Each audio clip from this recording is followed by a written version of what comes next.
Bonjour, Bonjour. aujourd'hui nous sommes le 14 juillet 2015. Ouais, fête Ça nationale. t'évoque quoi ça, le 14 juillet?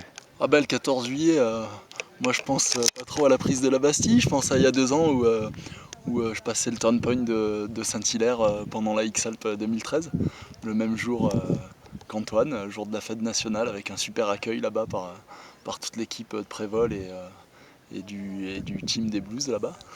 Alors aujourd'hui, que fais-tu là à Montalégré là?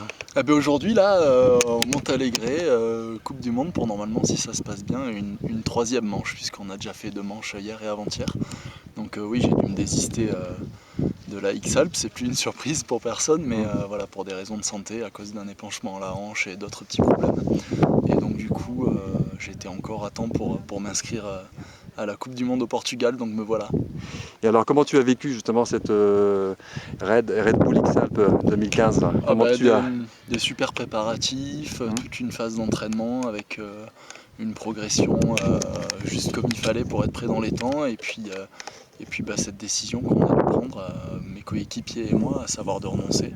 Donc pas une décision facile quand on est à 10 jours d'épreuve et qu'on a tout mis en œuvre pour que ça marche, mais une décision nécessaire je pense parce que physiquement j'aurais pas pu faire la moitié de ce qu'ils ont fait à pied. Donc dans tous les cas, la question se posait pas. Je pense que j'ai certainement pris la bonne décision. Donc tu as fait comme beaucoup, tu as suivi le live tracking Ouais, de sûrement très même près. plus que beaucoup. Et on se rend compte, en fait, c'est vrai que moi j'ai pas été trop devant le live tracking les dernières années, j'étais de l'autre côté de l'écran.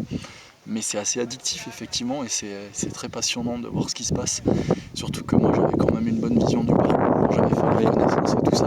Donc d'essayer de comprendre chaque option, de me dire mais pourquoi il passe là, mais qu'est-ce que j'aurais fait moi. Donc après j'ai beaucoup aussi étudié les traces de moi hors de lui pour essayer de comprendre ce qu'il fait, comment il fonctionne et ce qui le rend aussi fort. On a fini de débriefer, de regarder ce qu'il a fait lui et les autres derrière. Et oui, ça a été passionnant. Est-ce que tu as quelque chose à rajouter donc? Oh, ben, je Oui. pense que devant les mésaventures, puisqu'il y a 2 jours, il y a quand même mon coéquipier qui fait secours dans la façade de la tournette, mon deuxième coéquipier avec qui il volait, qui se pose pour aller le secourir entre guillemets, et qui se fait plus ou moins la cheville. Moi, mes problèmes de santé, je suis pas très superstitieux, mais entre tout, je me dis qu'on a sûrement bien fait de pas y aller. Voilà. Mais on va voir, on se prépare pour 2017, on espère qu'on 2017. pourra y retourner. En Et attendant, on prend du bon temps ici et on essaie de progresser en vol et de continuer à se faire plaisir dans le parapente. Voilà. eh bien, rendez-vous à 2007. Merci. Merci Clément.